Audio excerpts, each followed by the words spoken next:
It is Ken here, and we are at our next travel vlog post.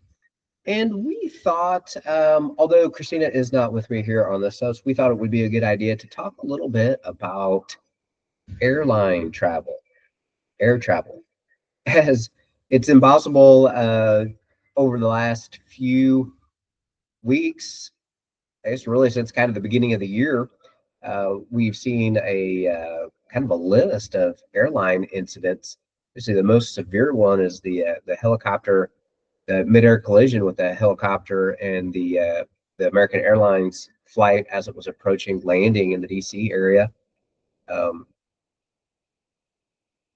so these tragedies obviously have us thinking about and making us awfully nervous about air travel.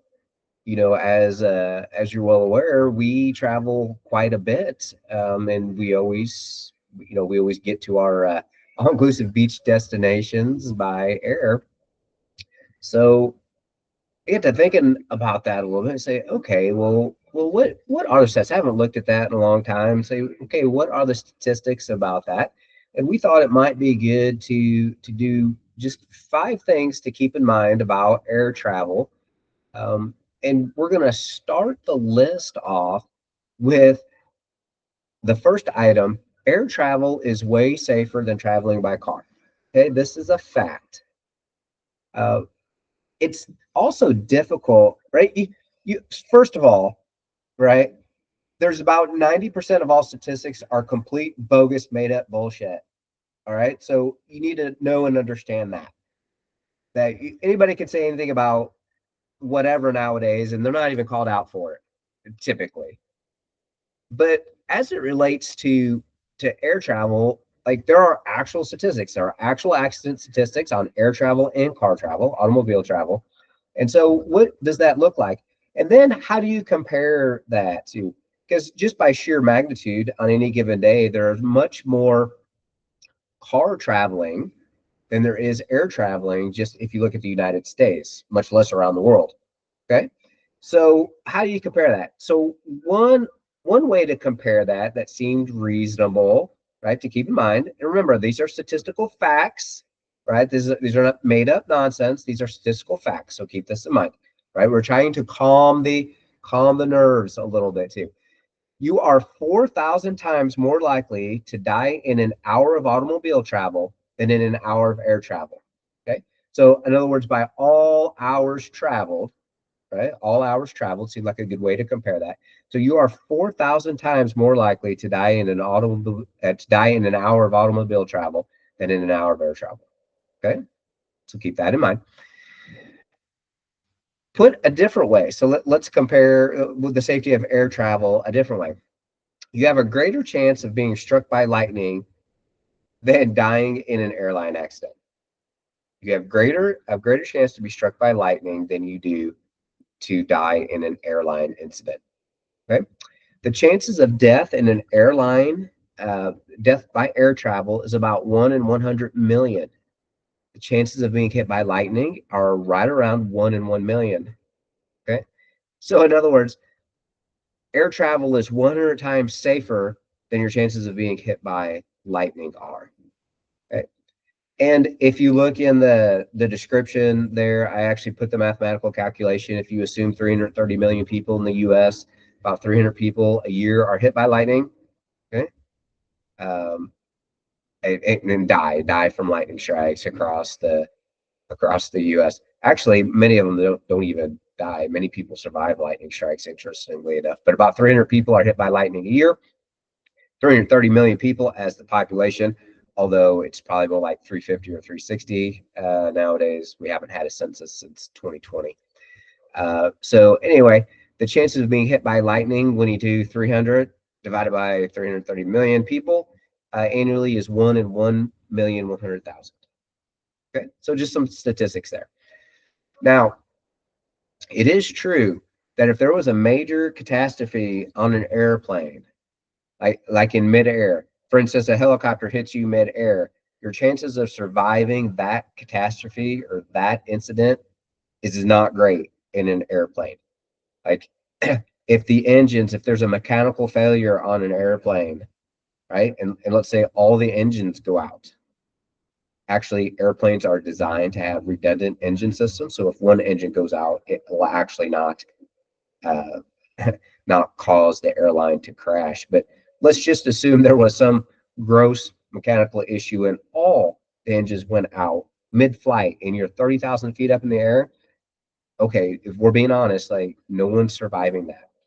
When the airplane comes down, there's probably not surviving it. Excuse me. That's true. Okay. But the vast majority of airline incidents don't happen in midair. Okay. There's not midair collisions, although obviously there's been the recent ones we mentioned, but typically that does not happen. Okay. So we just want to start out with some statistics there. 4,000 times more likely to die in an hour of automobile traveling than in an hour air traveling. Okay. Item two to keep in mind. And I know sometimes it's not because airlines are frustrating. They lose your damn bags. They're not on time. You miss your connection. No one's helpful. Blah blah blah. We get it. Like we get it. But always keep in mind the actual personnel on the flight and controlling the flights. So the air traffic controllers, the pilots, the flight attendants are extensively trained. Okay. So just put this in perspective, right? Not everybody is cut out to be a doctor. Not everybody is cut out to be a lawyer. Not everybody is cut out to be an engineer. Okay? By the same principle, not everyone is cut out to be an air traffic controller or a pilot or even a flight attendant, right? It takes a particular type of person to go through that level of education and training and to be successful. All right. Now we can argue about whether we've relaxed our criteria and our thresholds for getting people. That's a whole separate discussion. But I'm pretty confident that the vast majority of the current personnel that are working on the planes, right, in and around the planes, are highly trained. Okay.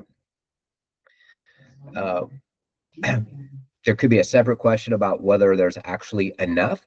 Do we have enough competent pilots? Do we have enough competent air traffic controllers? The answer to that is probably no, but I feel confident in the ones that we do have being highly trained. All right. Now, is there always the possibility for human error in anything we do?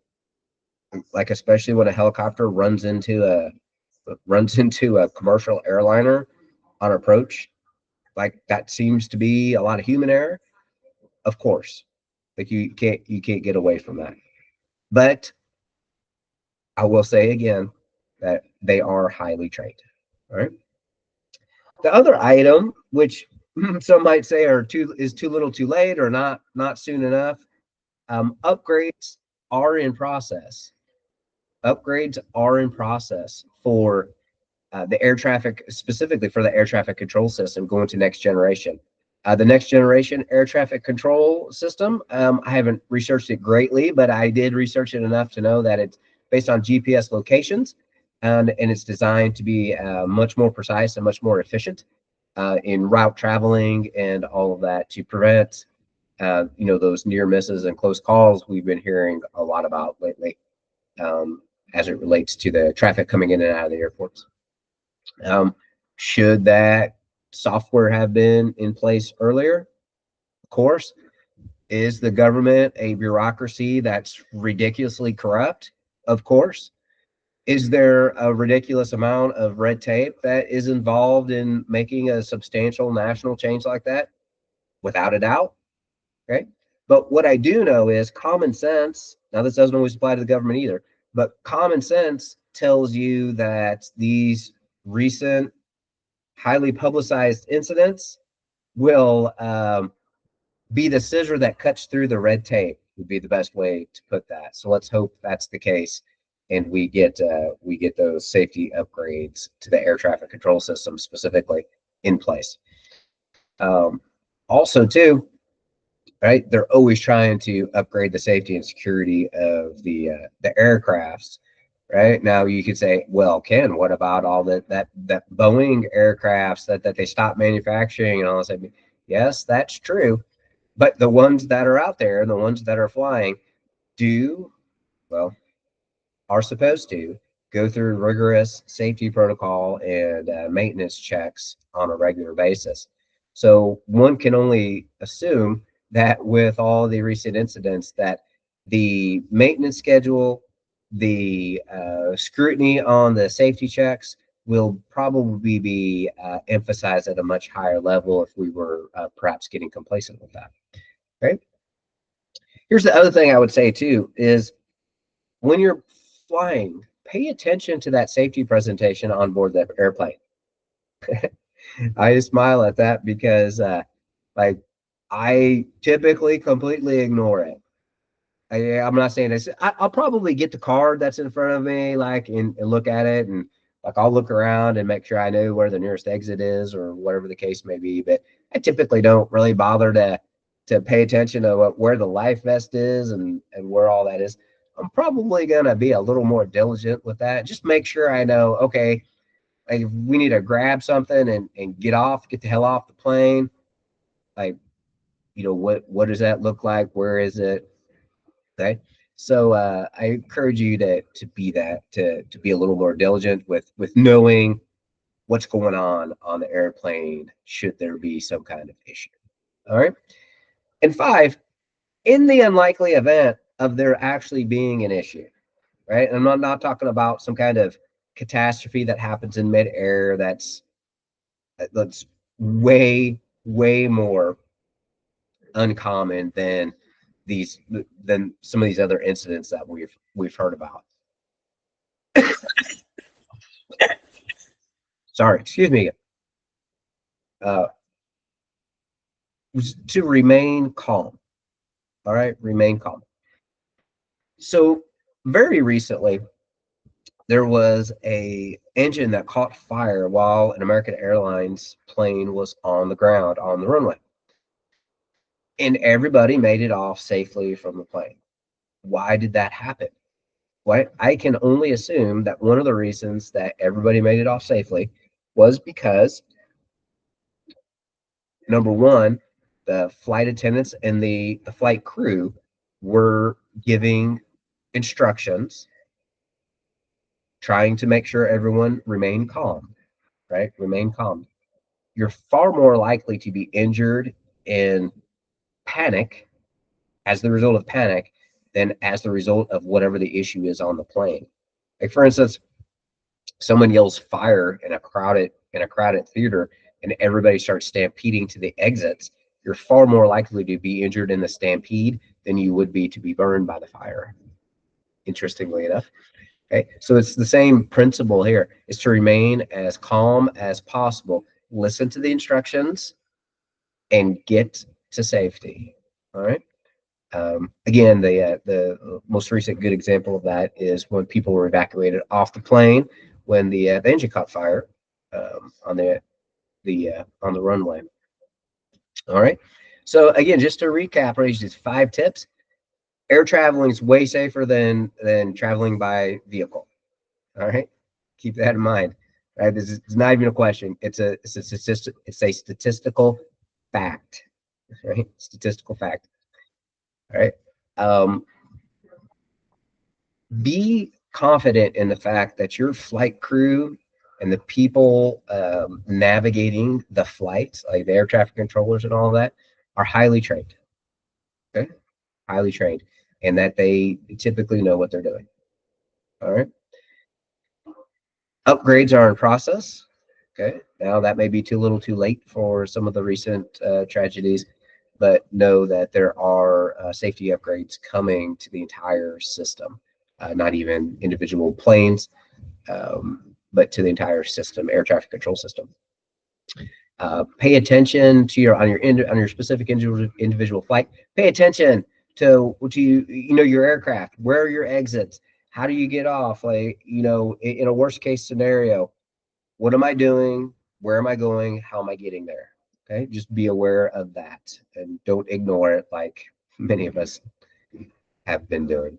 Okay, And if something truly does occur, remain calm, listen to instructions, and get to safety as quickly and safely as you can. All right. So, just in conclusion, air travel is still way safer as a mode of transportation than other items, especially automobile travel. So, just keep that in mind. Yes, are the recent incidents with the airlines and airplanes unsettling? Shit, yes. Have there been incidents every year like this? Yes. But for some reason, they sometimes don't get reported. They are getting reported now. And that's probably a good thing. Like people should be aware of that. Um, have there been more recent things in a smaller time frame than normal? Maybe. Yeah, maybe. I didn't delve into the statistics of all airline incidents over the last few years, but you can. I mean, if you really want to take a deep dive into the data, you can. The National Transportation Safety Board and the FAA keeps data on all of that information if you want to take a deep dive. Remember, this is just data, man. These are the facts. This is just the facts of the incidents. All right. Um, so in conclusion, are we going to stop traveling by air? No. Are we going to be more diligent in understanding, right? In a worst case scenario, what we should do? Absolutely. We be more cognizant of our surroundings and where we are and the exits on the plane and all that. 100%. All right. Um, but don't stop living life. And I mean, I guess that's something that we just talk about a lot. I mean, sometimes you just got to live life. Like, man, go to that family reunion in Florida. Go take that all-inclusive wellness vacation because goddamn, you need it. You still have to live life. So that's what we're going to do. And hopefully you will too. That's going to end this blog post. So sorry that I wasn't trying to get preachy or anything on that. Obviously everyone should be, should be concerned and pay attention to air safety, especially if you have upcoming trips. Um, but I guess our message is don't freak out and panic. Don't freak out and panic. Just keep in mind what the actual facts are about traveling by air. All right, that said, we will see you in the next blog post.